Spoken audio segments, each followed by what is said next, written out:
Texans don't make any big splashes. They lose some guys. They add some guys, and perhaps the cruelest joke that has ever been played by the Texans organization. Let's try to make some sense of an interesting day one in the locker room. Yeah. Yeah. It's the locker room on YouTube. You know what it is. Let's get it. Hey. Locker room, yeah, we in the locker room. Texas talk, yeah, you know what we about to do. Localize every angle's what we really do. We the source, we the pulse of the city too. Landlocked, got the game in the headlock. Localize every time, can't stop, won't stop. All right, day one, free agency. Let's make some sense of it. A lot of people got a lot of things to say.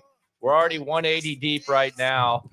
Keep it coming through. I saw the king of the stream earlier today, Cody Stutes, who's going to join me for a little bit. He was 1.5K deep during the day. So there's a lot of excitement. There's a lot to get into. It is the locker room. You know why you're here. You know why I'm here. Landry Locker, Monday through Friday, 10 to 2 Central, Sports Radio 610, and the Odyssey app, and right here in the locker room. So the Texans go through the day, and the biggest question mark right off the top is, what is the plan at running back? Like, we can run through all these moves, we'll do that, but what is the plan at running back right now is my biggest question.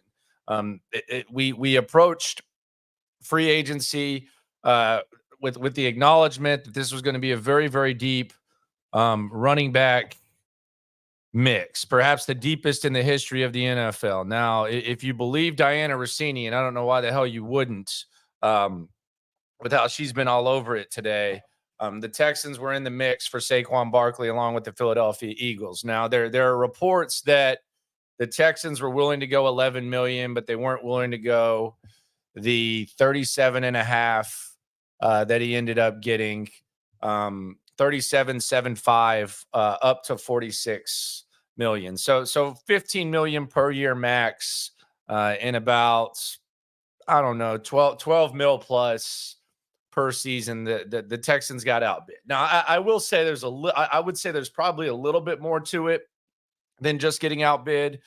Saquon Barkley is from Philadelphia. It's an hour away. He played college ball at Penn State. So there is that. But if you're to believe the reports, the Texans were interested, but they were only interested up to a point. So Saquon Barkley ends up with the Eagles. My biggest take on this is that, look, I get, if you didn't want Saquon Barkley, I understand it. But to question the impact that he can make, I think is silly. Especially in an area where the Texans appeared to be interested. Laramie Tunsil, after the news went down that he was going to Philadelphia, he had his sad emoji. So there seemed to be players interested. I just don't – I don't understand how we're in this situation where the running back position has already been this depleted. I think there's a lot of value there for that. So with Saquon Barkley off the market, the attention shifted to Josh Jacobs. Josh Jacobs basically signs with the Packers, basically a 1-year deal. It's $12.5 million guaranteed. It's a year-to-year deal. That's where we're at with Josh Jacobs. Basically a 1-year deal, and they're going to say goodbye to Aaron Jones. Aaron Jones could be on the market, and that's another name for the Texans. The thing that upsets me the most about losing Saquon Barkley is not necessarily losing Saquon Barkley. It's that a team that in the Eagles that I would say, and I don't know what you would say, but I would say does a prime job of acquiring talent, drafting guys, signing guys, all that.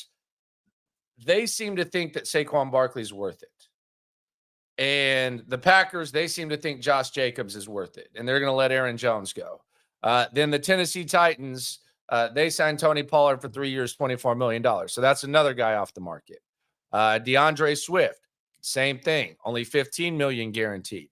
So the running back position has been depleted. So we go back to the original question, what is the plan at running back? I bring in Cody Stutes here, the king of the stream. 1.5K deep. Stoots, what is the plan at running back? We can go through all this stuff throughout the stream. I'm not just going to sit here and summarize what you people have already experienced, but we're going to start with the back. What is your plan? What is your thoughts process when it comes to the plan at running back? Prey, Wildcat. I don't know. I mean, trade for Justin Fields, make him a running back. There's all sorts of jokes that can be made, but the options in free agency are dwindling fast. Yeah, it's a normal ass running back market. And oh, by the way, I left something else out. Something rather important. Devin Singletary gets a 3-year, $16.5 million deal with the Giants. And this is a team that, I mean, hell, they were pretty active today. They decided they were going to penny pinch at running back, but I don't think their fan base is too disappointed. Devin Singletary and Dable, they have a little bit of history together, so he goes there. So Devin Singletary's gone. Your only running back right now under contract is Dameon Pierce. So that's where you're at. Look, there's certainly some veterans that are out there that are interesting names from a, hey, what does he have left standpoint? Like Aaron Jones is that guy, and certainly Derrick Henry is that guy. Derrick Henry's rumored to be associated with the Ravens right now. Aaron Jones is associated with the Vikings right now. Once you get past those guys, it's flat out dice rolls left in free agency.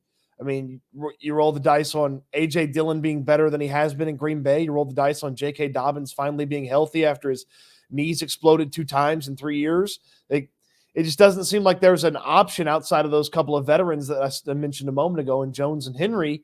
And then you start thinking about, okay, well, what about the draft? Well, you don't want to pigeonhole yourself into a running back in the draft. This draft, man. Not in this draft. No. Like if this is not the draft. You can look into something and figure it out, but this is not.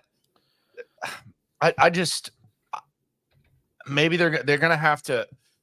They go from, maybe you're going to bring back Singletary and figure something out to where now you're going to have to put together a committee. And the reality of the situation is it's going to be it's a normal running back market. It's not a special running back market. And you see a lot of good teams deciding to upgrade, like Cincinnati. They brought in Zach Moss. They released Joe Mixon. They think he's an upgrade. They think that at this point in his career, Zach Moss is an upgrade over Joe Mixon. This wasn't a, hey, we don't want to pay Joe Mixon type of situation. I mean, I guess there's a little bit to that, but this was an upgrade at the position. So you see all these teams upgrading at the position, and the Texans are just kind of stuck in no man's land. And the other thing about it is that you have a situation where apparently they were interested in Saquon Barkley. There was just some sort of cap. Like, we'll go to $11 million, but after that, we're just going to back up. That would be the biggest problem to me. Yeah, that to get outbid by a team that had $20 million less in cap space than you and already spent $51 million total on Bryce Huff before they signed Saquon Barkley.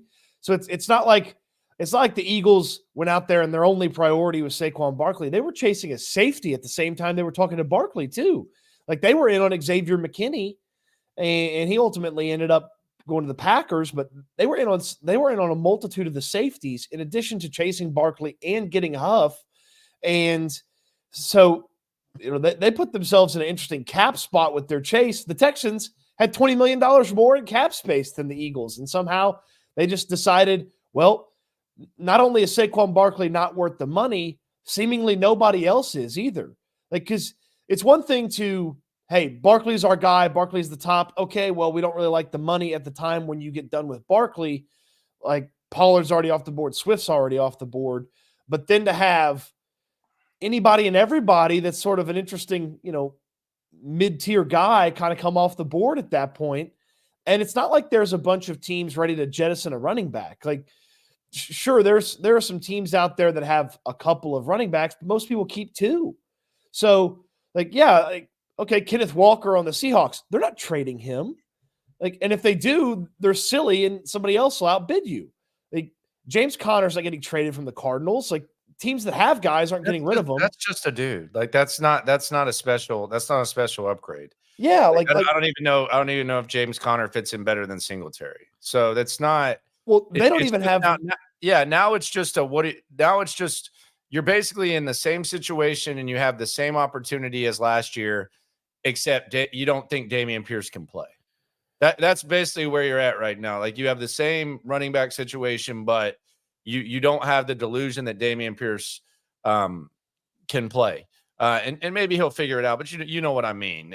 I'm saying that just because I don't think that they suddenly believe that Dameon Pierce is going to be a guy that's I don't think they feel great about it. So there's that. And then you have Austin Eckler, the 2-year deal with Washington, $11.4 million. I don't know whether he fit here or not, but we're basically just now. I would say the biggest takeaway, and I don't think it's the end of the world or anything like that, but the whole thing has kind of changed to where now it's just. I mean, could Nick Chubb get cut? Yeah, that would be one thing. I mean, I don't know how his injury is. I know it was a lot. It was not as bad as originally thought, but maybe we get in a situation where Nick Chubb gets cut or something. Maybe they know something we don't. Derrick Henry rumors right now. We have him with linked to Baltimore. Last I checked.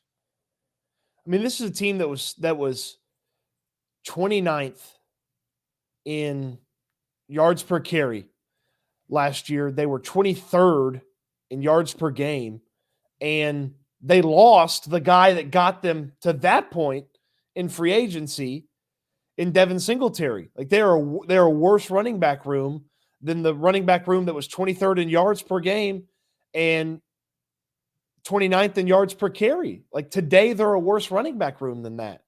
And they haven't done anything, and there's not a clear path to for sure upgrade beyond, hoping that Aaron Jones has something left in the tank and hoping that Derrick Henry has something left in the tank. Like a lot of the worry I do goes like Aaron Jones though, but I do too. And he's familiar with that style of offense, having played in Green Bay. And some of the worry goes away if you are able to sign one of those two veterans, but it doesn't completely go away. Aaron Jones would be, I guess he could get you a little bit excited. He's a UTEP guy, system, all that. I just right now I think you're competing with the team up 45. I think the Cowboys are going to be in the mix. I think the Ravens are going to be in the mix. So sure, you have competition. It's a little bit crowded. So we should keep an eye on that. What the hell are they going to do at running back? Question is, your guess is as good as mine. Do think they dodged a bullet though. And I actually a lot of people are upset with this approach. I said it yesterday. I've said it all year talking about this. Nobody's really been upset when their teams are signing the biggest names on day one of free agency. You rarely see that. You don't see people upset when that happens. I did not want them to sign Christian Wilkins. That to me, and you see Christian Wilkins goes to the Raiders, 4-year, $110 million deal, $84.75 million guaranteed. That to me would have been reckless bread based on impact and based on just how I forecast this deal going. So I think it could have been worse. People perhaps would have been more excited if they would have done that. I was actually really, really pleased that they didn't do that. I was not interested at $25 million. I'm certainly not interested in $27.5 million per year. That is a lot of money. The guaranteed money is huge. And it didn't seem like the Texans were not just a Christian Wilkins away. Like the 49ers a year ago spent a tremendous amount of money on Javon Hargrave. They might have just been a Javon Hargrave away. And ultimately they play in the Super Bowl in large part because Javon Hargrave solidifies and settles down part of that defensive line. But the Texans, they would have had a significant amount of holes that they maybe wouldn't have been able to fill if they had gotten Christian Wilkins. And you're talking about, probably no linebacker upgrade if you get Christian Wilkins, and maybe a different corner. I mean, Okuda didn't spend a bunch of money on him, but probably no linebacker upgrade and probably no Danico Autry if you get Wilkins. And so then it's like, can he impact the game that much more than 2 or 3 other guys that they would have to go out there and find? So the funniest thing about this for me, and it is the locker room. Be sure to like a lot of people in here. I think we're about 800 deep. Be sure to like the video. Be much appreciated. Listen to In the Loop Sports Radio 610. Subscribe to H Football, Cody Stutes, all that type of stuff.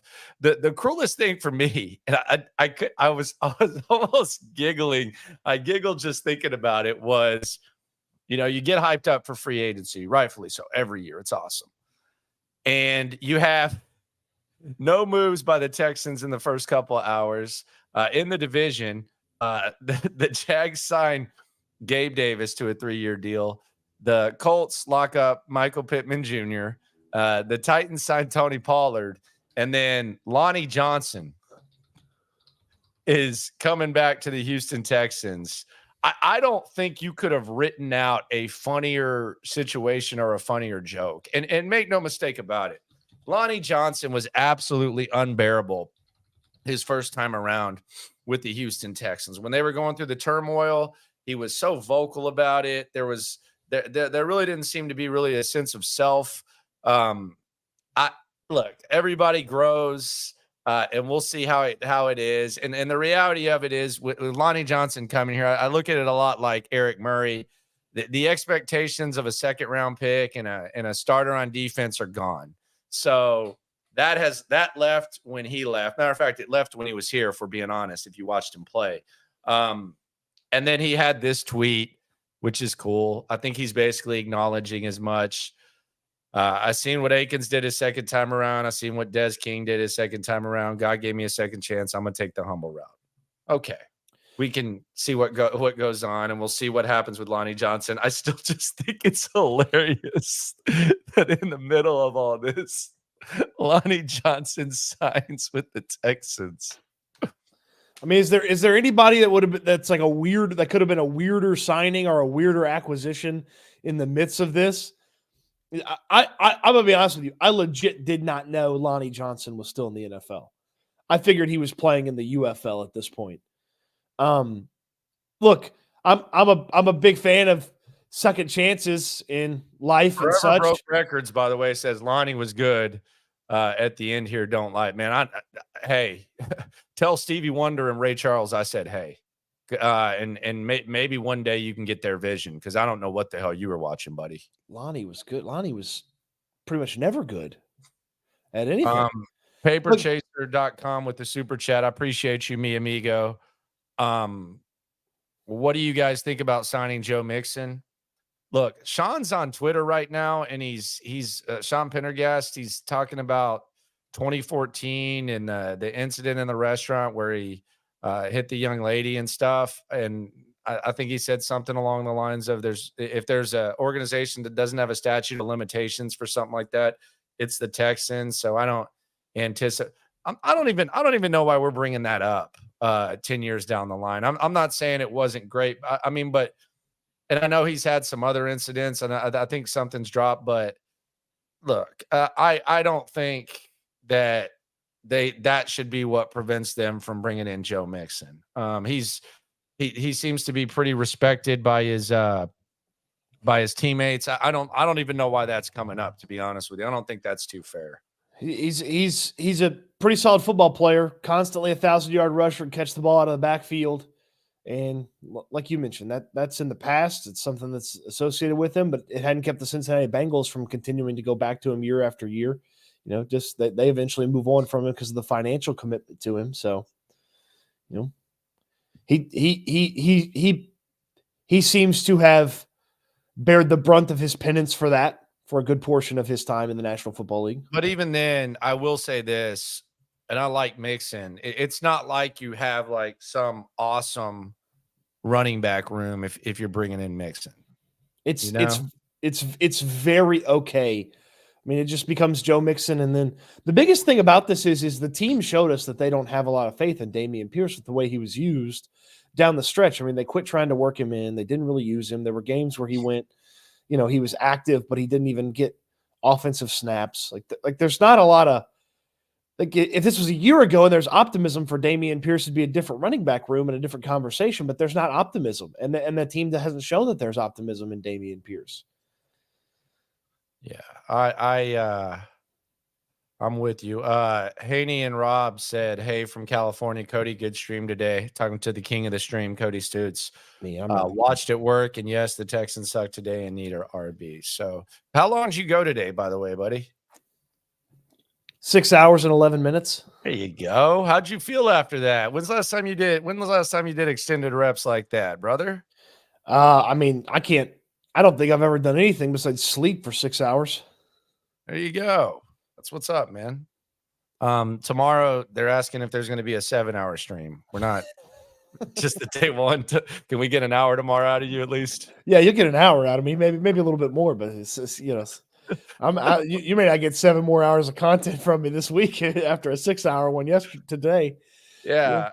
I'm proud of you, man. That's good stuff. The whole thing with the shows like during free agency, it's kind of interesting because you want to, and this is the battle between live radio and like doing a podcast, because I wanted to spread this out because, man, I was thinking about jumping on the stream in the middle, but when you're doing a radio show right when free agency hits, man, your head's on a swivel, especially if you're the driver and especially if you're, you have to have your fundamentals, and a lot of people lose their radio fundamentals, but you have to have your fundamentals, your vertical teases, your horizontal teases, resets.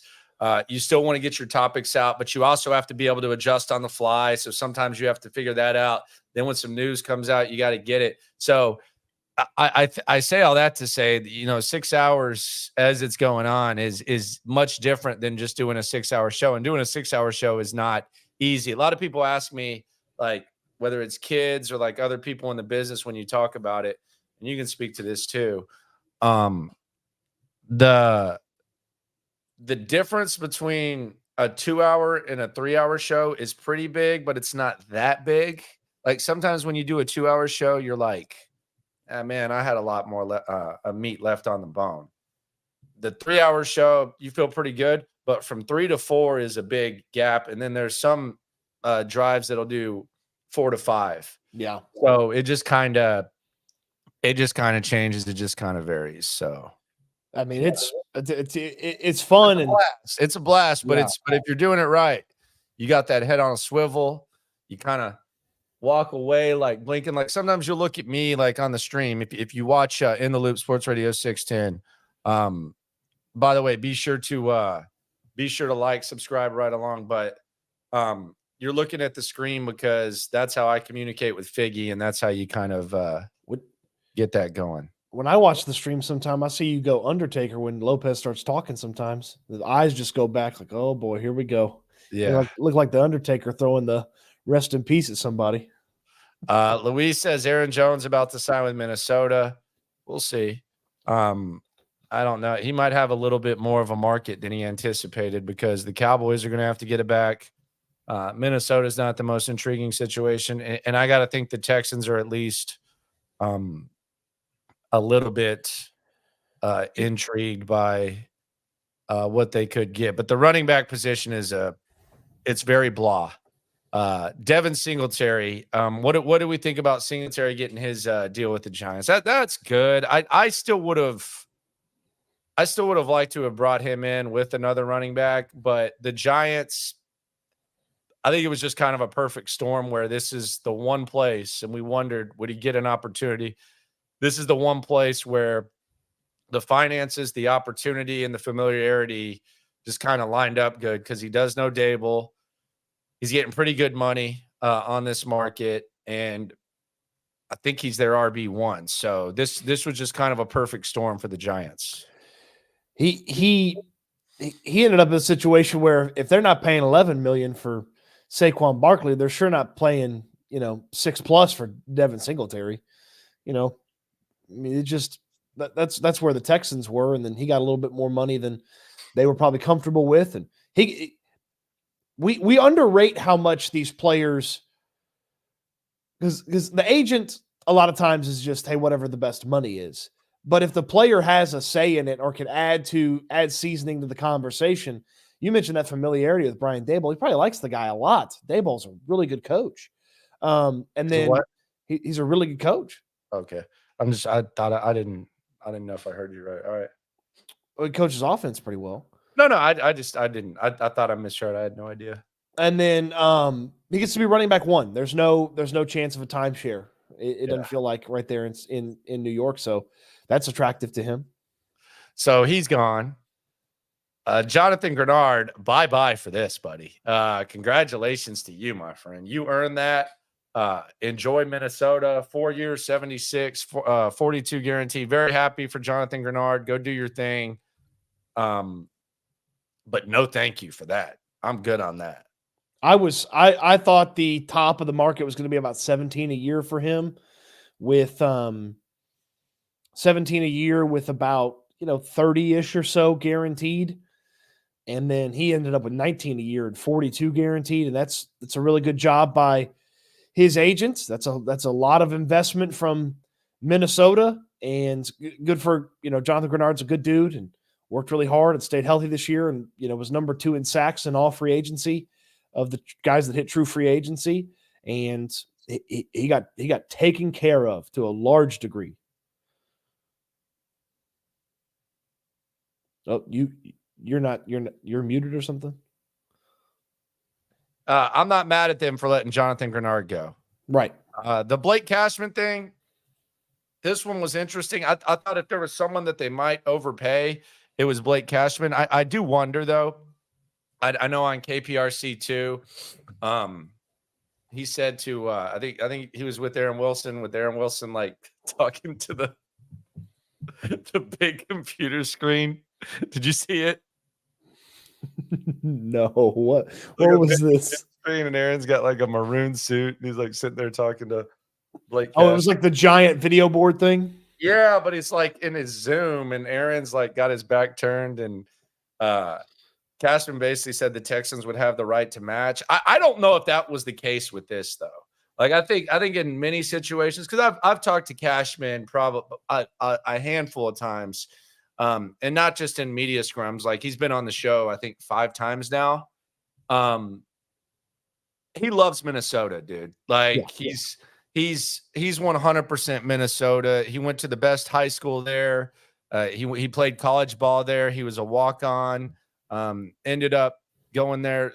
I'm sure he grew up a Vikings fan. I would almost assume, or something like that, or was familiar with it. So I know initially we thought, the Texans would have a right to match, and that's what he said.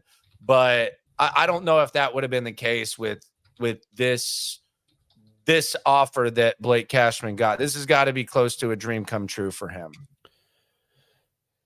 I mean, look, who they ended up signing in Azeez Al-Shaair, and then what Blake Cashman got. I'm far more comfortable with Al-Shaair at his number than Cashman was at the number that he ended up. Shaair is a freak athlete. I mean, he's out. It almost feels like that was the easiest, like fit the team with the player of just about anybody. When you factor in what the Texans needed in free agency, the type of player they needed, and then his familiarity with D'Amico Ryans, and the fact that they chased him a year ago. And so that was one of the easier fits. And I'm more comfortable with him at, the 11 plus than Cashman at the 8.5. Well, the other thing is, I just think that he's a good fit. And I think that I'm with you on all the money thing. Interesting story about him. I guess his house burned down when he was young. They were actually homeless. Like literally everything burned down. I saw it. I think when Kiffin was coaching in college, they did a little story on him, but I like him. I like the way he looks in that number 2 too. If Robert Woods is not with us anymore, let's give him that number 2. And by the way, this is my one rule with Lonnie Johnson. You don't get a single digit number this time around, bud. You got to be You got to be in the 30s or something like that. I know it sounds like a small thing. We can't be just giving away single digit numbers, man. I would think that what Lonnie used to be number 1. Yes. Yeah, he was number 1. Yeah, that didn't make it. Yes. You got to treat that like a like a traditional SEC school. Only the ballers get the single digit numbers. Yeah, you ain't getting no number 1. But yeah, I like the Shire signing. I would say that's perhaps the best signing they made today. And it was necessary. You basically switch him and Cashman out. I can't sit here and say it's a significant upgrade, but if you're factoring in money, I can understand why they did it. Now we mentioned Grenard leaving, and it is the locker room. Be sure to like the video. Hell, leave the room and like the video. Do whatever the hell you got to do. Danico Autry signs a 2-year deal. Now, initially, this was reported as Danico Autry signs a 2-year, $10 million deal. And I was like, wow. Yeah, Ari Myrov, who, by the way, I think he scored 3 points today on the news breaking list, at least 2. But initially, this was reported as a 2-year, $10 million deal, which was like, what? That's where we're at. But it's basically a 1-year, $10.5 million deal. And then if they want to run it back with him, he is 33 years old. Did have 12 sacks, though, last year. People seem to be okay with him. I don't know if this is going to be a situation where they're getting more bodies, but they had a veteran to try to replace Jonathan Grenard, and he's actually pretty available given his age. So I didn't hate this signing. I thought it was fine. I did want to see perhaps Chase Young. I think that's probably not going to happen now. So this is where they're at. They're going to bring in Autry. Autry's is Super Hughes. That's what I've called him. Is Super Hughes, because he's an older guy, productive, and should come in here and probably play close to the last 2 years of his career with the Texans. And he's familiar with the AFC South, so he's got that going for him, having played with the Titans the past couple of years, the Colts before that. And did you see Jeffrey Simmons? Jeffrey Simmons was pissed that they let him go to the Texans. Yeah, the defensive tackle for the Titans was not happy that his teammate was sticking around in the division. And here's a fun thing about Autry is Taylor Lewan talked good about it too. This is one of those little chess pieces that D'Amico Ryans can play around with, because he can play tackle and he can play in. So, you can mix and match the matchups depending on who else you sign in free agency for the in spot. If there's a draft pick that you bring in, you can mix and match where, hey, maybe it's third down and, you've got 4 pass rushers, 4 ends on the field rushing the passer, as opposed to, 2 tackles and 2 ends like you've seen sometimes. They can get creative and do some unique things with the defensive end, defensive tackle setup, because Autry can play a little bit of inside and outside. Yeah, it'll be interesting to see how they handle that. So then, as the day goes on, you had Jeff Okudah. The Texans signed him to a 1-year deal. Former number 3 overall pick out of Ohio State, was supposed to be that dude. Disappointing start. He's kind of revived himself. This is kind of a Steven Nelson type of thing where, and it's a much younger type of thing, but you're putting him opposite Derek Stingley, and you're hoping you can get some productive ball out of him. I would say, as of right now, I would assume that they feel comfortable with Okudah as their number 2 cornerback. Now, I don't know that this stops them from adding more corners, but this is kind of like when you sign Steven Nelson to a 2-year deal and you get whatever you got.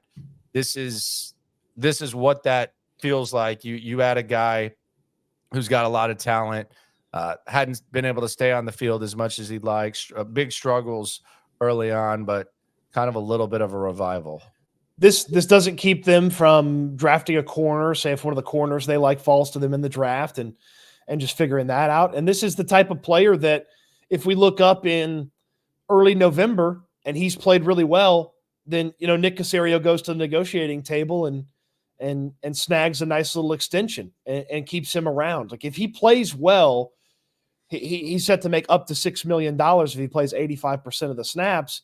Like, if he plays well and earns that opportunity to make the $6 million, it's pretty easy to go to the table, negotiate with him, and get him signed up for another year or two, and then sort of have him, coincide with the time when Derek Stingley would end up getting paid by this team. So he's a fine player. This is a bet on the staff drawing out a little bit more of what he brings to the table, and a bet on his age and the skills that got him drafted number 3 overall still being there and being a useful aspect of his game.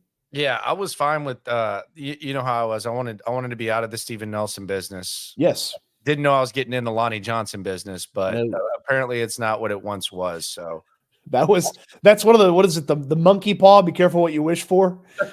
So you got no Steven Nelson, but you get Lonnie Johnson back is one of those. So then we had, we've seen the 2 of the 3 phases impacted. Then you have Cam Johnston going to Pittsburgh. I still haven't seen the money on that. Did we get any money on Cam Johnston? It has not popped up anywhere, it's one of like the only deals that doesn't have any money associated with it. Maybe they paid him in Australian money and nobody's got the ability to convert it. Yeah. I don't know what's going on with that, but you did have the Texans. They signed the bro punter, Tommy Townsend, the long-haired flexing bro from the Kansas City Chiefs, 2022 All-Pro, if I'm not mistaken. Correct. He's good. He's really, really good. So they didn't take that laying down. They brought in Townsend. Yeah, I thought that once I saw Cam Johnston head somewhere, I was like, uh-oh. All right, so 3 years, $9 million is what we're getting. So they gave Townsend 2 years, $6 million. Okay. All right. Casario hates those long deals. Johnston was slightly statistically better than Townsend last year. Obviously, Townsend 2 years ago was an All-Pro. Johnston doesn't have that on his record, but Johnston was a little bit better than Townsend last year statistically. This is again, look, if Frank Ross is really good at his job, which he seems to be, you'll get good Tommy Townsend, you'll get good coverage, and you'll get good special teams play, and you won't worry about when you have to punt. I'll tell you what, they're going to punt a whole hell of a lot more than we expect if they can't start running the football. So it's good. You're going to punt a lot more than Kansas City, pal. All right. You can get some Nick Chubb action. I wouldn't mind that. I wouldn't mind that one bit. If he can go, Nick Chubb. Even if you tell me he's good to go in this market, where would you put him? I put him right below Saquon. And he's if he's healthy. I put him right below Saquon. I might even say it might maybe better than Saquon. I might even say some people would prefer him to Saquon just because of what he brings to the table, but I'd put him right. Yeah, he's awesome. Nick Chubb and the Browns are spending money, so you got to wonder, are they going to ask him to restructure, figure something out? But Nick Chubb, man, selected with the Texans' original 2nd round pick that the Browns got for Brock Osweiler. He could be on the market, so let's keep an eye on that. JB says that's a big if. It's not necessarily a big if. It's actually they've talked about it for a couple weeks now. Financially, it's probably more likely than you'd like to give it credit for. We don't know what he's going to be. Noah Brown, he's coming back. I have no problem with this as long as they can push him further down the depth chart. And I think there was a small stretch last year where Noah Brown was actually statistically one of the best receivers in the NFL. And I'm not exaggerating. I think it was a 3 or 4 week stretch. Maybe perhaps some inflated statistics, but and this was a PFF thing, so you can take with that what you want. But Noah Brown, when he missed 8 games last year, if you can make Noah Brown your 5th or something like that, 4th receiver, probably 5th, 4th, whatever, there's no shame. You could do a lot worse than bringing back Noah Brown. But you do have to improve that wide receiver room significantly, which, by the way, I did say that I anticipated the wide receiver market perhaps being like tight ends last year. There were only 2 wide receiver signings today with wide receivers going to new teams, and they were both in Jacksonville. Gabe Davis gets a 3-year, $39 million deal. And then Devin Duvernay, the Pro Bowl / All-Pro return man from the Ravens, he goes to Jacksonville, 2 years, $12.5 million. There's a chance there could be some bargain receivers out there that the Texans could perhaps look at. I'm looking at you, Curtis Samuel, and I'm looking at you, Hollywood Brown, and I'm looking at you, Mooney. If you want to add some speed and perhaps those short-term deals that they love that don't necessarily handcuff you from making moves in the draft, I could see that happening. What did you make of the rumor that the Texans had checked in on Calvin Ridley? I wouldn't mind it. Yeah, I mean, look, you could do a whole lot worse than Calvin Ridley as your third wide receiver. Yeah, wouldn't mind it. The Brown is interesting to me because I would tell you that there's I literally see no scenario where Noah Brown and Robert Woods are on this football team come week 1 of the NFL season. I even find it hard to believe that one of the two is going to be on the team, depending on how other guys play. Like I could see this being a guy that if he doesn't show up in camp, they just go ahead and move on and trust somebody else. And we don't even know if Robert Woods is going to make it to camp. So Jonathan says, any interest in Michael Thomas? Hell no. Absolutely not. He's a pain in the ass, and he hasn't cooked. He's been a shell of himself. Yeah, he's no thank you. On that. Hollywood, perhaps it's going to be interesting to see what goes on with that. What is the plan on the edge, do you think? Danielle Hunter is a name that seems pretty popular. I have a hard time. I just have a hard time seeing him as the type of rusher that the Texans would go with. And he just comes off as more of like the stand-up outside linebacker type than the defensive end type that the Texans seem to prefer. And look, he's really good. He's not, it's not like he's like some itty bitty tiny guy. Like he's not super small, but he just doesn't play as much like D'Amico Ryan style end as you would think he does. But if they're interested, I mean, that's the guy with the most sacks in free agency. And I would think that he's probably not going to come cheap, but it's also probably not a long-term commitment either. No, I don't know I don't know how he fits into what they're trying to do. It just seems like that would be a lot of just throwing guys out there. I don't know that they have a plan. I think their plan might be adjustable, like it was with Dalton Schultz last year. I don't know that they. Let me put it this way: I would find it hard to believe, and I'm not one of these people that's that upset with today. I am amused though by the people that feel the need to say, "Hey, it's just day 1 of free agency. You know, it's you don't win in free agency." Like, we get it. I understand. Like, we've talked about that before. But I mean, what are you, like Bill Parcells or something? Like, you gonna give us a corny ass line or whatever? Like, you would. A lot of these people saying it would have been throwing parties if they would have signed Christian Wilkins and Saquon Barkley and spent gazillion dollars. Right. But I find it hard to believe, to go back to my original point, I find it hard to believe that Nick Caserio and D'Amico Ryans and Scout Goodhair and Bobby Slowick and Matt Burke all gathered around after day 1 and said, you know, that went according to plan. That's exactly what we were hoping for after day 1. We got to be honest with ourselves. It's not the end of the world. And we know that free agency doesn't necessarily mean that, you know, it doesn't necessarily connect to success, but there is no way that they feel like this went according to plan and went perfect for them. They're having to adjust in many ways.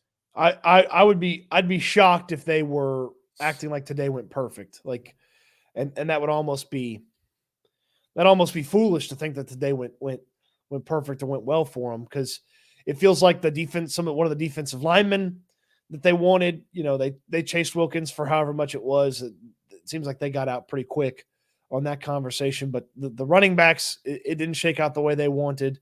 So, and look, they've got some work to do at running back and at defensive end that are two really important positions, because your defensive ends right now are Danico Autry, Will Anderson, Majai Sanders, and that's it. I know the Dylan Horton news today was great news. We don't know when he's sorry. I'm sorry. I'm just gonna say it, and I'm very happy for him. Dylan Horton, very very pleased. That was weird timing to me. I don't know how long they knew this, but that was just kind of weird timing to me. It was. I'm sorry. I thought that was strange. You would have maybe liked to have him in a less newsy cycle get a little bit more of a moment, or maybe a little bit more of a moment, and just like in the middle of free agency, it just kind of seemed like you could have done that yesterday. You could do that tomorrow. That just seemed like weird time, like awkward timing to me. Yeah. Did it to you? Like, is that weird? I'm not taking anything away from it. Like, God bless him for catching it, and I've always liked my interaction with him. I like the young man. I'm rooting for the young man, but that was a weird time to drop that. 4 o'clock on free agency start with the slow start the Texans were having and all that. It just seems kind of strange. That was an interesting timing for it. And as far as the football aspect of it goes, you don't know when the football is going to be possible for him. So, I mean, your defensive end spot, you definitely need some more bodies there. And there's some intriguing guys that are still out there, from the Hunters, who are very expensive and maybe a longer commitment, to, Chase Young, who might not be that long of a commitment. So appreciate the super chat. Unspoken Films. Hey Landry, get it right. It's Thrift Casario. There you go, my guy. You know what? Somebody brought up to me. I was talking about the vest that Nick Casario wears, and how it's they're pretty expensive vests. Like, they're really nice vests. They're Peter Millar, they're hand sewn and stuff like that. And I was like, yeah, those are like, $200, $300 vests. I was like, that's pretty expensive. And then someone did the math on how much money he makes and how much a vest costs, and it'd be like me spending $1.50 on an item of clothing. And I was like, okay, that's where we're going now. I was like, all right, well, that's okay. Kind of puts it into perspective. You're getting some more love on the stream, but hey, guess what? You're not the only one who went 4 figures, biatch. We have 1,000 deep in here too. You should have 1,000 deep in here. This was one of the best times of the year. You're one of the best at talking Texans. You're the guy that I listen to the most talking Texans. You're the guy I listen to, man. So you said I was the best. It's a tie, I guess. Shout out to Paul Wall and Chameleonaire. So the other stuff around the division, we look at what the Tennessee Titans did today. I mean, Tony Pollard, I think he's a Memphis guy. He damn sure talks like, I mean, he's country as hell. He's got like the 3-6 Mafia type of Memphis accent. I know he played ball there. He goes to Tennessee. That ends the Derrick Henry era. The Jags, they said, or someone reported that they're not out on Calvin. They're done with Calvin Ridley. And the other thing about the Calvin Ridley thing is, I think that if they would have signed him, they have to give up a second. So I think there's like more to the trade. Like, they had to give up a third and a fifth, but if they sign him back, then they would then have to give up a second. So they essentially bring in Gabe Davis and they bring in Devin Duvernay. And I got to think they're done with Calvin Ridley. I'm sorry. That's hard for me to believe that. We've seen the Jags, unload the bank on weapons, but I think Calvin Ridley's done there.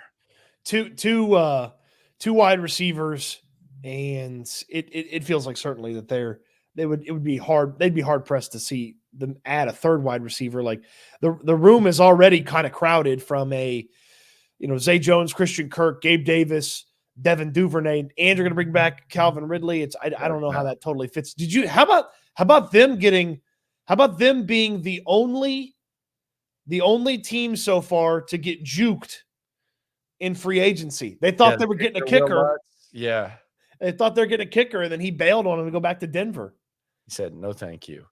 The marijuana here is too good. Laro, sorry if I mispronounce it. Sweet car though. 1-year prove-it deals. What happened to those guys being re-signed? Come on, Nick. This ain't New England. I do find it interesting. I don't think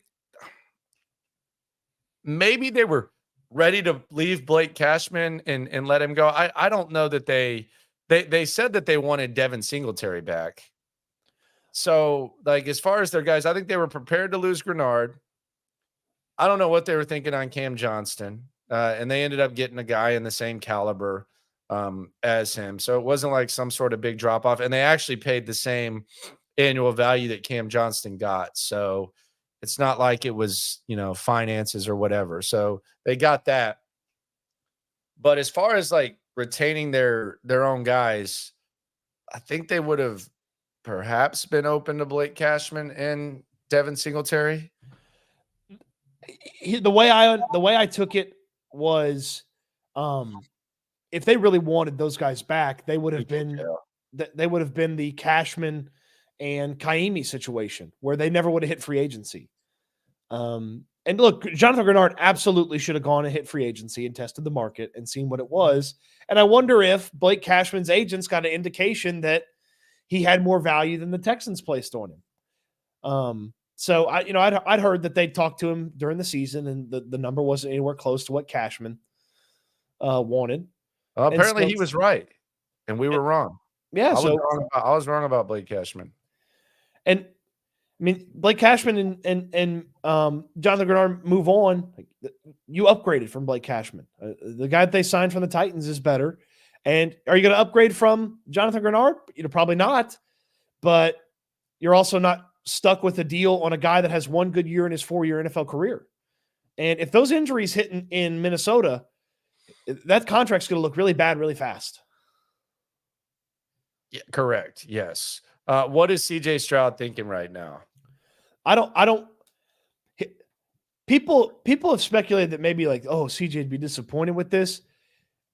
I would tell you that CJ probably looks around and is like, all right, we could still ball with these guys. Would he have liked this guy or that guy or Saquon Barkley? Sure. But he's looking around. He's still got Nico Collins. He's still got Tank Dell. He's, boys with Laramie Tunsil. Tunsil's going to be healthy. Titus is going to be healthy. Like, I don't think CJ's sitting around like, man, we suck all of a sudden. That's not his thought process. Yeah. He might be hitting the draft room a little bit though. Like, hey, we didn't get my guys in free agency. Can we make sure Cade Stover's on this team? His agent weighed in. CJ Stroud, this was after today, David Mulligetta. He said, I'll take the sticks and stones because at the end of the day, my guys won't be taking any L's. Today has shown teams will do what's best for them at all times. My guys understand that and move with that same energy. # secure the bag. You needed today to tell you that? Like, today was just like a lesson of let's secure the bag. Boy, Mulligetta's guys cleaned up, man. They always do. He's one of the best in the game. He does his thing.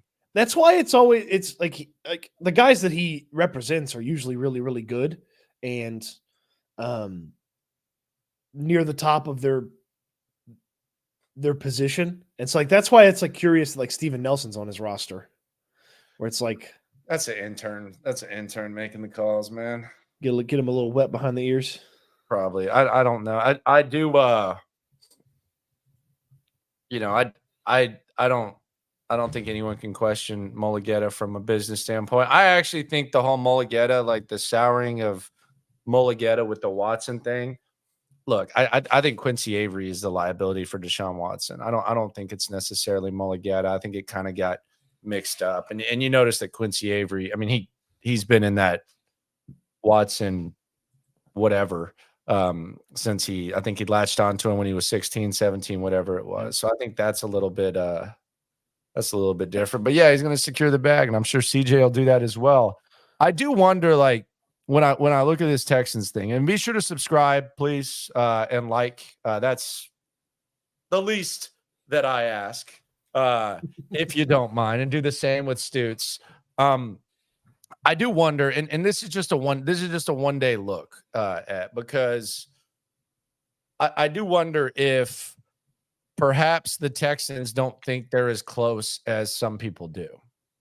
And I know that there's an overreaction naturally when a team has success, and the time in which teams, fans look, or not teams necessarily, but fans look at things the most optimistically is after a good football season, especially when you've been starving for one. We saw it with the Giants 2 years ago. But on one hand, you hear, well, if we would have won the game against Carolina or the game against Atlanta, we would have done this. Well, what if they lose the Tampa Bay game? What if they lose the Arizona game? What are we saying then? So naturally, you see the Texans do what they do. You like CJ Stroud, and you think, okay, we're in a position where, like Philadelphia probably feels right now, we're a couple big splashes away from getting back to the Super Bowl and doing our thing. And Philadelphia's functioned like a team that has built depth for years and feels like they're a couple of pieces away. And the Texans just don't feel that way. And I'm not even saying that's wrong, because I don't even necessarily think that's the wrong approach. I don't have a massive issue outside of Saquon. I don't have a massive issue with the way the Texans handled stuff. But I do wonder if there's a certain portion of people that think the Texans, we're a Christian Wilkins away from, doing something big, or we're a Mike Evans away from doing something big, or, if we could just break bread with Saquon, then we could do something big. And I wonder if the Texans look at it as, look, this has been a 3-year process. This is the first year of success we've had. We're excited, but we still want to stay even keel.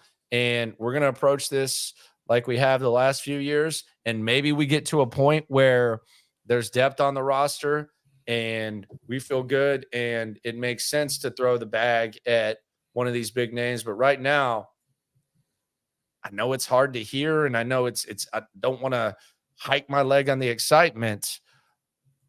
We're just not as close as some people think. I wonder. Even if you feel that way, as the Texans, I still feel like there's a Caserio talks about these 2-year increments, and we do this in 2-year increments. And we never know which year of the increment it is. We never know if it's year 2 of the increments or year 1 of the increments. And like you owe it to yourself to make sure 2024 is really good. You also don't want to sacrifice 2025 and 2026 by doing that, but you also can't sacrifice 24 to make sure 25 and 26 are good. So it's a balancing act that I don't know that they. No, it is. But I look at Landry. I look at a team like the Chicago Bears that last year they had the most cap space in football. They spent a tremendous amount of money last year. They came into this year with more cap space than the Texans, and so they're not going as crazy this year. But you can spend money and still have money. That's this cap is designed for you to spend money and still have money. For me, the most frustrating thing with Caserio, and this is a guy who talks about Silicon Valley a lot, and he talks about all this garbage, and he read books on AI. He goes, I don't need to read about artificial ignorance. Like, get the hell out of here with that stupidity. That's a waste of time. That's just not my kind of party. But I just don't. If you weren't willing to go big on Saquon Barkley or a running back, and again, there's possibilities right now. It's a fluid process. It plays out. I don't feel like you have a real good grasp of what the market currently is, because while some people will say, well, teams were dumping running backs. No, they're upgrading. Like, they're taking advantage of the market and upgrading. Like Green Bay is paying Josh Jacobs the exact same thing that they were going to pay Aaron Jones, and they were still willing to keep Aaron Jones. Like, they asked Aaron Jones to take a 50% pay cut. So they were willing to pay damn near $20 million at the running back position. And they decided they were going to upgrade and go with the more complete back. Tennessee, say what you want about Tony Pollard. Like, they didn't penny pinch the position. I mean, they spent money.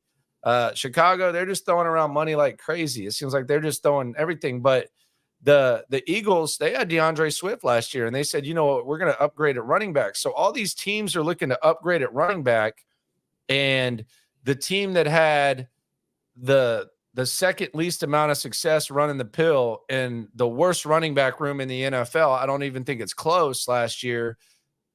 They didn't early, different market, but that just doesn't seem like a good grasp of understanding where the market is. And there's no like the NFL showed us today. There's not a very good running back draft class, and there's not a very good linebacker draft class. With some of the money that these linebackers got and the money that these running backs got and the changing of teams of those positions, it shows you that there's not a lot of guys to be betting on in this draft class. So the draft class is not here to save you. Okay, the draft class is not here to save you at the running back spot.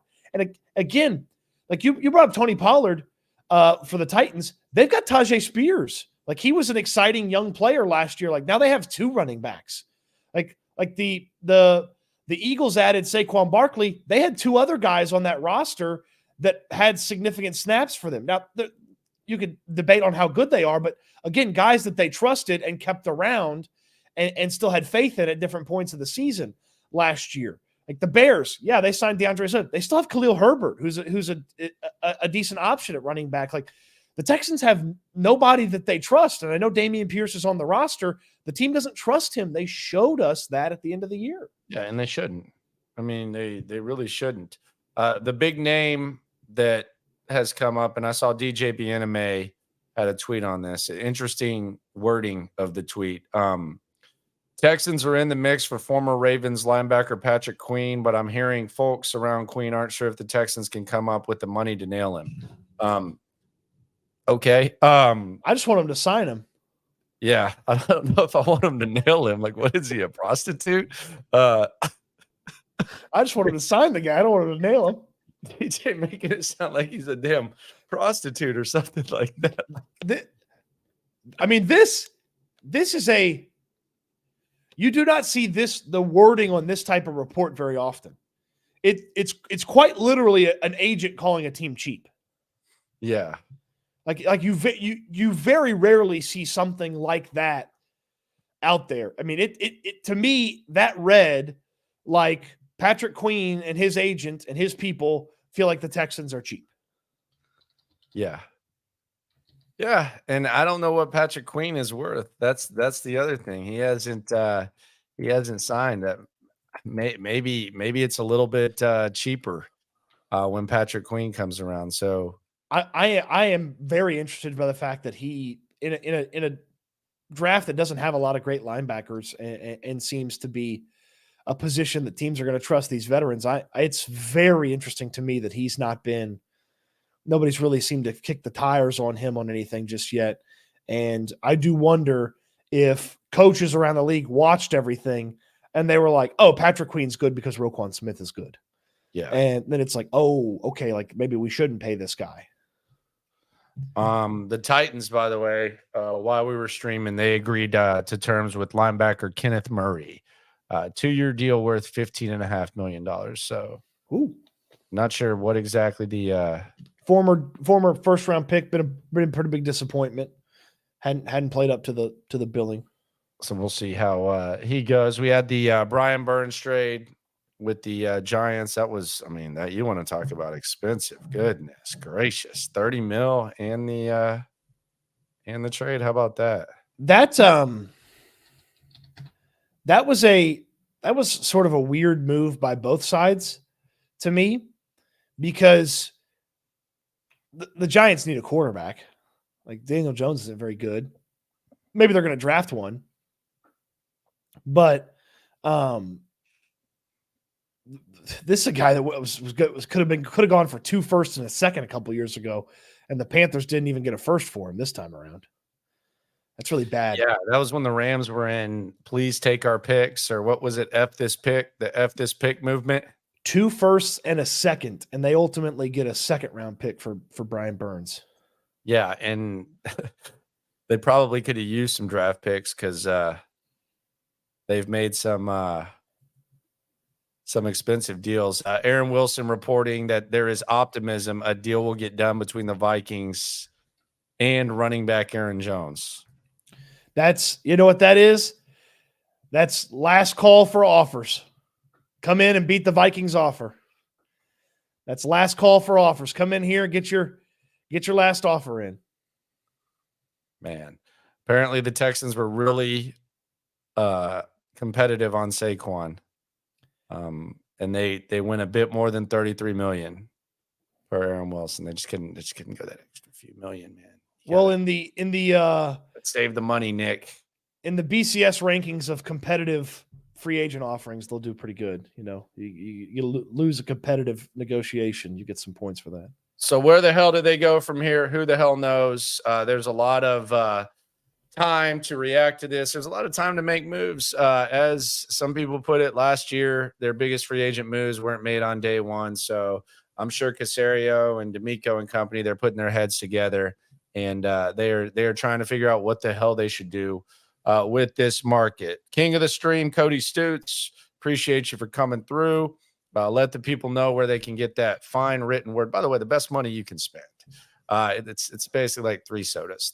Like if you have 3 sodas in a week, for less than that price, you can get the subscription of the hardest working man in the boat. 6-hour streams, daily articles every single day. He works for it. You're basically his boss when you subscribe. He's basically your bitch. Hey, it ain't even 3 sodas a week. It's 3 sodas a month. It's just $7 a month at Houston Football. So there you go. That's what I meant. Cut off those 3 sodas and go get it. Houston Football. The price of one fancy Starbucks, you can get a month's worth of Houston Football. Yeah, and it's the best by far. So I appreciate everyone for coming through. Day 1 concluded. Cody Stutes, go get some effing rest, man. Oh, no, I got to go right now. I'll go right then. We'll go right. Get the Houston Football going. Thank you for having me. Yeah, appreciate you. That's the great Cody Stutes here in the locker room. So are we really freaking out that much about this? Like, is this really that big of a deal? I think that they missed the opportunity to get a game changer in Saquon Barkley. They might not think they're as close as many people do. I think they dodged a bullet by not signing Christian Wilkins. I think that would have been a bad contract. And I do wonder if Devin Singletary, they planned on losing him, or they planned on losing Blake Cashman. I think the Grenard thing was planned. The one thing that I think we can agree on is whether you're an optimist, whether you're a pessimist, whatever the hell you are, the Houston Texans today, you cannot tell me that Nick Caserio, D'Amico Ryans and company thought this went perfect. Is it the end of the world? No, but there is zero chance that the Texans thought that today went perfect. Be sure to like the video, subscribe, ride along, watch me, listen to me tomorrow on Sports Radio 610 and the Odyssey app. Appreciate y'all for coming through. Fun times ahead. Wasn't what a lot of us expected, but you know what? Life is good. You got the quarterback. You're not in that whole situation. There's a lot of opportunity. Got you covered on here throughout. Appreciate you for coming through. Always remember, when it comes to this Texan stuff, we're all in it together. Localize every angle's what we really do. We the source, we the pulse of the city too. Landlocked, got the game in the headlock. Localize every time, can't stop, won't stop. Yeah, we top 2 and we not too. Plugged in daily digital on YouTube. We got takes for days, opinions to give, we got takeaways. If it's up, then it's up, we number 1. You don't need to try your luck. Locker room, yeah, we in the locker room. Texas talk, yeah, you know what we about to do. Localize every angle's what we really do. We the source, we the pulse of the city too.